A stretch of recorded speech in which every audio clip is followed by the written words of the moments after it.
Hi hello ನಮಸ್ಕಾರ, welcome back to Sakshi kitchens and logs. ಎಲ್ಲರೂ ಹೇಗಿದ್ದೀರಾ? ಎಲ್ಲರೂ ಚೆನ್ನಾಗಿದ್ದೀರಾ ಅಂತ ಅಂದ್ಕೊಂಡಿದ್ದೀನಿ. ನಾನು ಸಹ ತುಂಬಾ ಚೆನ್ನಾಗಿದ್ದೀನಿ. ಹಾಗೆ ಇದು ಊರಿಗೆ ಹೋಗೋ ಲಾಗ್ ಆಗಿರುತ್ತೆ.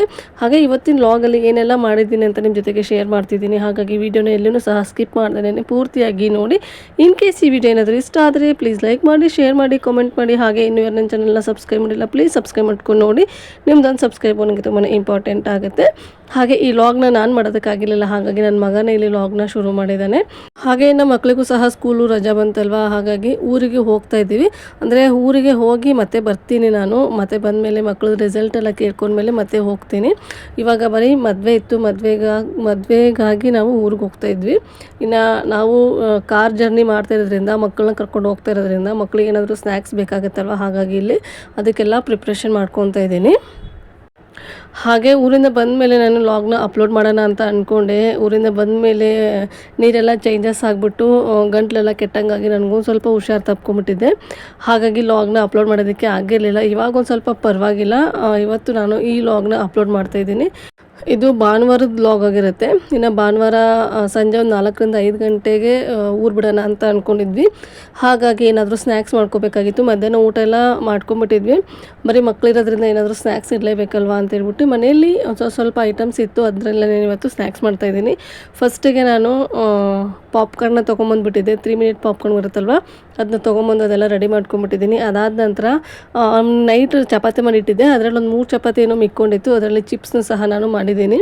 ತೋರಿಸ್ತೀನಿ ಈ ಲಾಗಲ್ಲಿ ಏನೇನೆಲ್ಲ ಮಾಡಿದ್ದೀನಿ ಅಂತ. ಅದಾದ ನಂತರ ಇಲ್ಲಿ ಪನ್ನೀರ್ ಇತ್ತು ಮನೇಲಿ. ನನಗೂ ನನ್ನ ಮಕ್ಕಳಿಗೂ ಪನ್ನೀರ್ ಅಂದರೆ ತುಂಬಾ ಇಷ್ಟ ಆಗುತ್ತೆ. ಹಾಗಾಗಿ ಇಲ್ಲಿ ಪನ್ನೀರ್ ರೋಸ್ಟ್ನು ಸಹ ಮಾಡ್ಕೊಳ್ಳೋಣ ಅಂತೇಳಿ ರೆಡಿ ಮಾಡ್ಕೊತಿದ್ದೀನಿ. ಪನ್ನೀರ್ನ ಈ ಥರ ಚಿಕ್ಕದಾಗಿ ಕ್ಯೂಬ್ಸ್ ಆಗಿ ಮಾಡಿಕೊಂಡು ಅದಕ್ಕೆ ಅಚ್ಕಾರದ ಪುಡಿ, ಧನಿಯಾ ಪುಡಿ, ಜೀರಿಗೆ ಪುಡಿ, ಗರಂ ಮಸಾಲ, ಅರಿಶಿನ ಪುಡಿ, ರುಚಿಗೆ ತಕ್ಕಷ್ಟು ಉಪ್ಪನ್ನ ಸೇರಿಸ್ಕೊಂಡು ಒಂದು ಸ್ವಲ್ಪ ಎಣ್ಣೆನ ಸೇರಿಸ್ಕೊತಾ ಇದ್ದೀನಿ. ಸೇರಿಸ್ಕೊಂಡು ನೀಟಾಗಿ ಅದನ್ನು ಈ ಥರ ಮಿಕ್ಸ್ ಮಾಡ್ಕೋಬೇಕಾಗತ್ತೆ. ಹಾಗೆ ನಾನು ನಿಮ್ಗೆ ಆವಾಗಲೇ ಹೇಳಿದೆ ನೋಡಿ, ಚಪಾತಿ ಚಿಪ್ಸ್ ಮಾಡಿದ್ದೀನಿ ಅಂತ ಹೇಳ್ಬಿಟ್ಟು. ಇದೇ ನೋಡಿ ಚಪಾತಿ ಚಿಪ್ಸು, ಸಖತ್ತಾಗಿ ಟೇಸ್ಟಿಯಾಗಿತ್ತು. ಒಂದ್ಸರಿ ನೀವು ಟ್ರೈ ಮಾಡಿ. ಈ ರೆಸಿಪಿ ಏನಾದರೂ ಬೇಕಾದರೆ ನನಗೆ ಕಾಮೆಂಟ್ ಮಾಡಿ ತಿಳಿಸಿ. ಈ ರೆಸಿಪಿನ ನಾನು ನಿಮ್ಮ ಜೊತೆಗೆ ಶೇರ್ ಮಾಡ್ತೀನಿ. ಇನ್ನು ಹೇಗಿದ್ರು ಚಪಾತಿ ಕರೆದಿರೋಂತಹ ಎಣ್ಣೆನೇ ಇತ್ತು, ಅದರಲ್ಲೇ ಇದನ್ನು ಡೀಪ್ ಫ್ರೈ ಮಾಡ್ಕೊಂಬಿಡೋಣ ಅಂತ ಹೇಳಿ ಡೀಪ್ ಫ್ರೈ ಮಾಡ್ಕೊತಾ ಇದ್ದೀನಿ. ನಿಮಗೆ ಬೇಕಾದರೆ ಶಾಲೋ ಫ್ರೈನು ಸಹ ನೀವು ಮಾಡ್ಕೋಬೋದು, ಇಲ್ಲಾಂದರೆ ಈ ಥರ ನೀವು ಡೀಪ್ ಫ್ರೈನು ಸಹ ಮಾಡ್ಕೋಬೋದು. ಆಮೇಲೆ ಇಲ್ಲಿ ನಾನು ಏನೇನೆಲ್ಲ ಸ್ನ್ಯಾಕ್ಸ್ ತೊಗೊಂಡಿದ್ದೀನಿ ಅಂತ ತೋರಿಸ್ತಾ ಇದ್ದೇನೆ ನೋಡಿ. ನನ್ನ ಮಗ ಮಕ್ಕಳ ಮೇಲೆ ಇಷ್ಟೆಲ್ಲ ಸ್ನ್ಯಾಕ್ಸ್ ಇರಲೇಬೇಕು, ಯಾಕಂದರೆ ಕಾರ್ ಜರ್ನಿ ಅಲ್ವಾ, ನಮ್ಮೂರಿಗೆಲ್ಲ ಹೋಗಬೇಕು ಅಂದರೆ ಒಂದು 12 ಅವರ್ಸ್ ಆದರೂ ಬೇಕಾಗುತ್ತೆ. ಕಾರಲ್ಲಾದರೆ ಒಂದು 8 ಅವರ್ಸ್ ಬೇಕಾಗುತ್ತೆ. ಹಾಗಾಗಿ 8 ಅವರ್ಸ್ವರೆಗೂ ಮಕ್ಕಳನ್ನ ಮೇಂಟೈನ್ ಮಾಡೋದಂತೂ ತುಂಬಾ ಕಷ್ಟ ಆಗಿಬಿಟ್ಟಿರುತ್ತೆ. ಅದಕ್ಕೋಸ್ಕರನೇ ನಾನು ಇಷ್ಟೆಲ್ಲ ಸ್ನ್ಯಾಕ್ಸ್ನ ಮಾಡಿಕೊಂಡು ತೊಗೊಂಡು ಹೋಗ್ತಾಯಿದ್ದೀನಿ. ಇನ್ನು ಇದನ್ನು ನೀಟಾಗಿ ಡೀಪ್ ಫ್ರೈ ಮಾಡಿಕೊಂಡು ಈ ಥರ ಇನ್ನೊಂದು ಸೈಡು ಸಹ ಇದೇ ಥರನೇ ನಾನು ಡೀಪ್ ಫ್ರೈ ಮಾಡ್ಕೊತಿದ್ದೀನಿ. ಇದು ರೆಡಿ ಆಯಿತು. ಇದನ್ನು ತೆಗಿತಾ ಇದ್ದೀನಿ ನಾನು. ಸ್ವಲ್ಪ ಕಲರ್ ಚೇಂಜ್ ಆಗಬೇಕು. ಕಲರ್ ಚೇಂಜ್ ಆದರೆ ರೆಡಿನೇ ಆಗೋಯಿತು. ಈ ಪನ್ನೀರ್ ರೋಸ್ಟು ಸಖತ್ ಟೇಸ್ಟಿಯಾಗಿರುತ್ತೆ. ಒಂದ್ಸರಿ ಮನೇಲಿ ಟ್ರೈ ಮಾಡಿ ನೋಡಿ ನೀವು.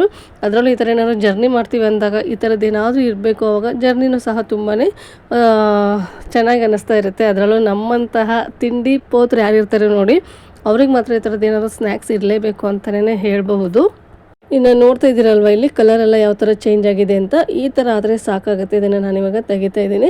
ಇದಕ್ಕೆ ಆಲ್ರೆಡಿ ಉಪ್ಪು ಖಾರ ಎಲ್ಲ ಹಾಕಿರೋದ್ರಿಂದ ಮತ್ತೆ ಮೇಲೆ ಎಕ್ಸ್ಟ್ರಾ ಏನೋ ಸೇರಿಸ್ಕೊಳ್ಳೋಂತಹ ಅಗತ್ಯತೆ ಇರೋಲ್ಲ. ಆದರೆ ನಾನಿಲ್ಲಿ ಪೆರಿ ಪೆರಿ ಮಸಾಲ ಇತ್ತು ಮನೆಯಲ್ಲಿ, ಪೆರಿ ಪೆರಿ ಮಸಾಲಾನ ಸೇರಿಸ್ಕೊತಾ ಇದ್ದೀನಿ. ತುಂಬ ಚೆನ್ನಾಗಿರುತ್ತೆ ಪೆರಿ ಪೆರಿ ಮಸಾಲ ಇದ್ರೆ, ಟಂಗಿ ಫ್ಲೇವರ್ ಬರುತ್ತಲ್ವ. ಹಾಗಾಗಿ ಇನ್ನು ಹಾಗೆ ಮಧ್ಯಾಹ್ನ ಊಟ ಮಾಡ್ಕೊಂಡು ಹೋಗೋಣ ಅಂತ ಹೇಳ್ಬಿಟ್ಟು ಒಂದು ಸೈಡು ಪೊಂಗಲ್ನ ಸಹ ಮಾಡಿಬಿಟ್ಟಿದ್ದೆ. ಇವಾಗ ಬಿಸಿಲಲ್ವ, ಹಾಗಾಗಿ ಸಿಂಪಲ್ಲಾಗಿ ಟೇಸ್ಟಿಯಾಗಿರಲಿ ಅನ್ನೋ ಕಾರಣಕ್ಕೆ ಪೊಂಗಲ್ನ ಮಾಡ್ಕೊಂಬಿಟ್ಟಿದ್ದೀನಿ. ಇನ್ನು ಇದನ್ನು ಸಹ ನಾನು ಒಂದು ಬಾಕ್ಸಿಗೆ ಸ್ಟೋರ್ ಮಾಡ್ಕೊತಿದ್ದೀನಿ. ಈ ಥರ ಒಂದು ಪ್ಲಾಸ್ಟಿಕ್ ಬಾಕ್ಸಿಗೆ ಕೆಳಗಡೆ ಟಿಶ್ಯೂನ ಹಾಕ್ಬಿಟ್ಟು ಇದನ್ನು ನೀಟಾಗಿ ಈ ಥರ ಹಾಕ್ಕೊಂಡ್ಬಿಟ್ರೆ ಇದು ಸಹ ತಿನ್ನೋದಕ್ಕೆ ರೆಡಿ ಆಗುತ್ತೆ. ಈ ಥರ ಏನಾದರೂ ಇದ್ದರೆ ಮಾತ್ರ ಟ್ರಾವೆಲ್ ಮಾತ್ರ ತುಂಬ ಚೆನ್ನಾಗಿರುತ್ತೆ ಅಂತಲೇ ಹೇಳ್ಬಹುದು. ಇನ್ನು ಇದ್ರ ಜೊತೆಗೆ ಮನೆಯಲ್ಲಿ ಮಖಾನನೂ ಸಹ ಇತ್ತು. ಮಖಾನನೂ ಫ್ರೈ ಮಾಡ್ಕೊಳ್ಳೋಣ, ಒಂದು ಸ್ವಲ್ಪ ಕುರುಕುಲು ತಿಂಡಿ ಇದ್ದರೆ ಇನ್ನೂ ಚೆನ್ನಾಗಿರುತ್ತಲ್ವ ಅಂತ ಹೇಳ್ಬಿಟ್ಟು ಆದಷ್ಟು ಹೆಲ್ತಿಯಾಗಿರುವಂತಹ ಸ್ನ್ಯಾಕ್ಸ್ನ ನಾನು ಮನೆಯಿಂದ ಮಾಡ್ಕೊಂಡು ಹೋಗ್ತಾಯಿದ್ದೀನಿ ಇವತ್ತು. ಪಾಪ್ಕಾರ್ನು ಸಹ ಹೆಲ್ತಿಗೆ ಒಳ್ಳೆಯದು, ಹಾಗೆ ಪನ್ನೀರು ಸಹ ಹೆಲ್ತಿಗೆ ಒಳ್ಳೆಯದು. ಇದ್ರ ಜೊತೆಗೆ ಮಖಾನನೂ ಸಹ ಇದ್ರೆ ಇನ್ನೂ ಚೆನ್ನಾಗಿರುತ್ತಲ್ವ ಅಂತ ಹೇಳ್ಬಿಟ್ಟು ಮನೆಯಲ್ಲೇ ಹೇಗಿದ್ರು ಮಖಾನ ಇತ್ತು. ಹಾಗಾಗಿ ಮಖಾನನೂ ಸಹ ನಾನಿಲ್ಲಿ ರೋಸ್ಟ್ ಮಾಡಿಕೊಂಡು ತೊಗೊಂಡು ಹೋಗ್ತಾಯಿದ್ದೀನಿ. ಈ ರೆಸಿಪಿನ ಆಲ್ರೆಡಿ ನಾನು ನನ್ನ ಚಾನಲಲ್ಲಿ ಅಪ್ಲೋಡ್ ಮಾಡಿರೋದ್ರಿಂದ ಇದನ್ನೇನು ಅಪ್ಲೋಡ್ ಮಾಡೋದಕ್ಕೇನು ಹೋಗಿಲ್ಲ. ಇದು ಅಷ್ಟೇ ತುಂಬ ಚೆನ್ನಾಗಿರುತ್ತೆ. ತಿಂತಾ ಇದ್ದರೆ ಇನ್ನೂ ತಿಂತಾನೇ ಇರಬೇಕು ಅಂತ ಅನ್ನಿಸ್ತಾ ಇರುತ್ತೆ. ಅಷ್ಟು ಟೇಸ್ಟಿಯಾಗಿರುತ್ತೆ ಈ ಮಖಾನ ರೋಸ್ಟ್ ಮಾತ್ರ. ಒಂದ್ಸರಿ ಟ್ರೈ ಮಾಡಿ ನೀವು, ಸೂಪರ್ ಟೇಸ್ಟಿಯಾಗಿರುತ್ತೆ. ಅದಕ್ಕೂ ಒಂದು ಸ್ವಲ್ಪ ತುಪ್ಪನ ಹಾಕ್ಬಿಟ್ಟು ಈ ಥರ ರೋಸ್ಟ್ ಮಾಡಿಕೊಂಡು ಇದಕ್ಕೂ ಸಿಂಪಲ್ ಮಸಾಲನ ಹಾಕ್ಕೊಂಡಿದ್ದೀನಿ. ಖಾರದ ಪುಡಿ, ಉಪ್ಪು, ಹಾಗೆ ಪೆರಿ ಪೆರಿ ಮಸಾಲನ ಹಾಕ್ಕೊಂಡ್ಬಿಟ್ಟಿದ್ದೀನಿ. ಅಷ್ಟೇ ಸಾಕಾಗುತ್ತೆ. ಚಿಪ್ಸಿಗೆಲ್ಲ ಪೆರಿ ಪೆರಿ ಮಸಾಲ ಹಾಕಿದಾಗ ಯಾವ ಥರ ಟೇಸ್ಟ್ ಕೊಡ್ತಾಯಿರುತ್ತಲ್ವ, ಅದೇ ಥರನೇ ಇದಕ್ಕೂ ಪೆರಿ ಪೆರಿ ಮಸಾಲ ಹಾಕಿದರೆ ಇದು ಸಹ ಸೇಮ್ ಟು ಸೇಮ್ ಟೇಸ್ಟ್ ಕೊಡ್ತಾ ಇರುತ್ತೆ. ಹಾಗಾಗಿ ನಾನು ಎಲ್ಲದಕ್ಕೂ ಸಹ ಸ್ನ್ಯಾಕ್ಸಿಗೆ ಪೆರಿ ಪೆರಿ ಮಸಾಲ ಒಂದು ಮಾತ್ರ ನಾನು ಮಿಸ್ ಮಾಡ್ದೇ ಹಾಕ್ತೀನಿ. ಪೆರಿ ಪೆರಿ ಮಸಾಲ ಒಂದಿದ್ದರೆ ನೀವು ಯಾವುದೇ ಸ್ನ್ಯಾಕ್ಸ್ ಮಾಡಿ ತುಂಬ ಟೇಸ್ಟಿಯಾಗಿ ರುಚಿ ಕೊಡ್ತಾ ಇರುತ್ತೆ. ಹಾಗಾಗಿ ಇನ್ನು ಇದು ಸಹ ಇಲ್ಲಿ ರೆಡಿ ಆಗೋಯಿತು. ಇದನ್ನು ಒಂದು ತಟ್ಟೆಗೆ ಹಾಕ್ಬಿಟ್ಟು ಈ ಥರ ನೀಟಾಗಿ ಟಾಸ್ ಮಾಡಿಕೊಂಡು, ಅಂದರೆ ಹಾಕಿರೋಂತಹ ಮಸಾಲೆ ನೀಟಾಗಿ ಎಲ್ಲದಕ್ಕೂ ಇಟ್ಕೊಳ್ಳಿ ಅನ್ನೋ ಕಾರಣಕ್ಕೆ ಈ ಥರ ನೀಟಾಗಿ ಟಾಸ್ ಮಾಡಿಕೊಂಡು ಇದನ್ನು ಸಹ ನಾನು ಪ್ಲಾಸ್ಟಿಕ್ ಕವರಿಗೆ ಹಾಕೊಂಡ್ಬಿಟ್ರೆ ಕ್ರಿಸ್ಪಿಯಾಗಿ ಹಾಗೇ ಇರುತ್ತೆ. ಹಾಗಾಗಿ ಈ ಥರ ಮಾಡ್ಕೊತಿದ್ದೀನಿ. ನಮಗೆಲ್ಲ ಒಂಥರ ಸ್ನ್ಯಾಕ್ಸ್ ಆದರೆ ನನ್ನ ಹಸ್ಬೆಂಡ್ಗೆ ಒಂಥರ ಸ್ನ್ಯಾಕ್ಸ್ ಇರಬೇಕು. ಯಾಕಂದರೆ ಅವರೇ ಅಲ್ವಾ ಗಾಡಿ ಓಡಿಸೋದು. ಹಾಗಾಗಿ ಆದಷ್ಟು ಒಂದು ಸ್ವಲ್ಪ ತಂಪಾಗಿರೋಂತಹ ಸ್ನ್ಯಾಕ್ಸ್ನ ತೊಗೊಂಡು ಹೋಗೋಣ ಅಂತ ಅಂದ್ಕೊಂಡು ಅವರಿಗೆ ಸೌತೆಕಾಯಿ ಇತ್ತು ಮನೇಲಿ, ಸೌತೆಕಾಯಿನೂ ಕಟ್ ಮಾಡಿ ಅದನ್ನು ಸಹ ತೊಗೊಂಡು ಹೋಗ್ತಾಯಿದ್ದೀನಿ. ಅದ್ರ ಜೊತೆಗೆ ನಾನು ಗೋಂದನ್ನು ಸಹ ನೆನೆಸಿಟ್ಕೊಂಡು ಅದಕ್ಕೆ ಬೆಲ್ಲ, ಹಾಗೆ ಚಿಯಾ ಸೀಡ್ಸು, ಗೋಂದು ಅದನ್ನೆಲ್ಲ ಹಾಕ್ಕೊಂಡು ಅದನ್ನು ಸಹ ನಾನು ತೊಗೊಂಡು ಹೋಗ್ತಾಯಿದ್ದೀನಿ. ಅಂದರೆ ಎರಡೂ ಸಹ ಬ್ಯಾಲೆನ್ಸ್ ಆಗಬೇಕಲ್ವಾ.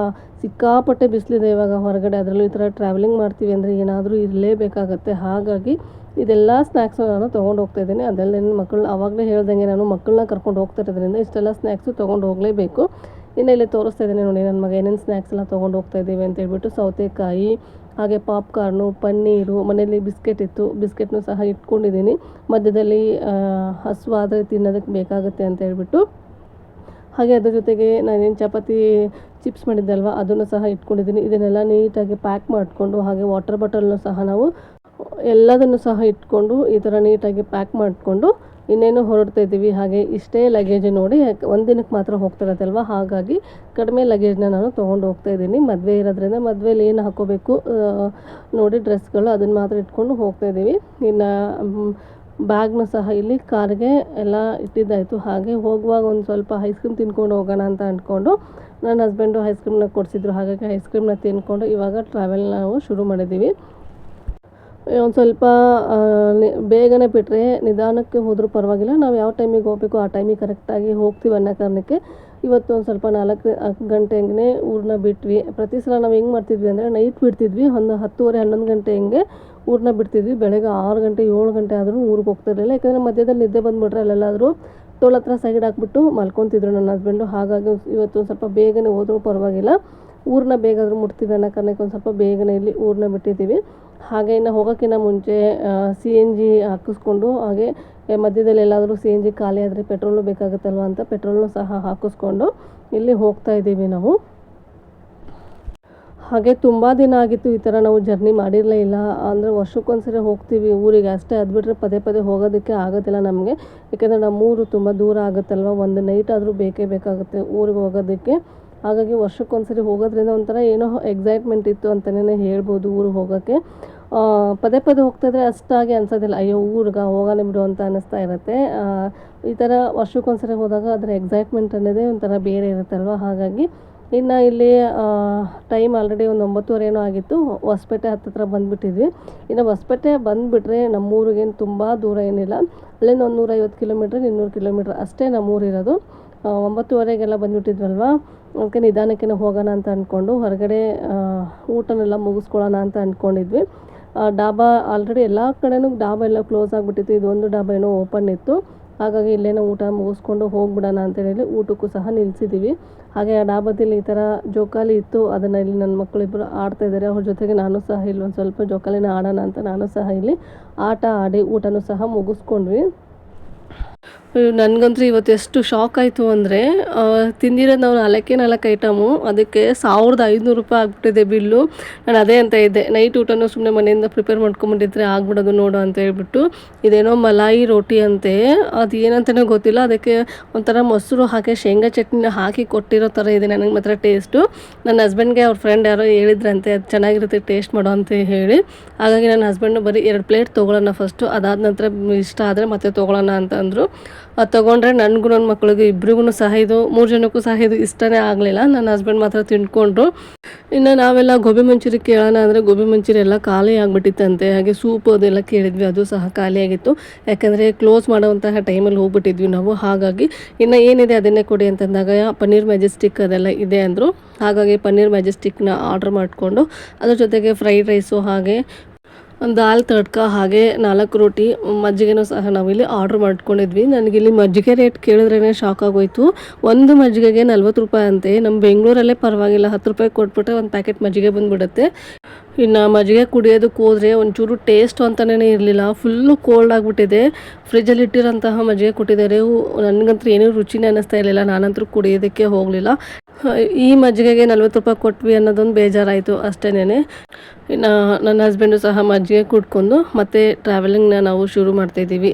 ಇದಾಗಿತ್ತು ಇವತ್ತಿನ ನನ್ನ ವಿಡಿಯೋ. ಈ ವಿಡಿಯೋ ನಿಮಗೆ ಇಷ್ಟ ಆಗಿದೆ ಅಂತ ಅಂದ್ಕೊತೀನಿ.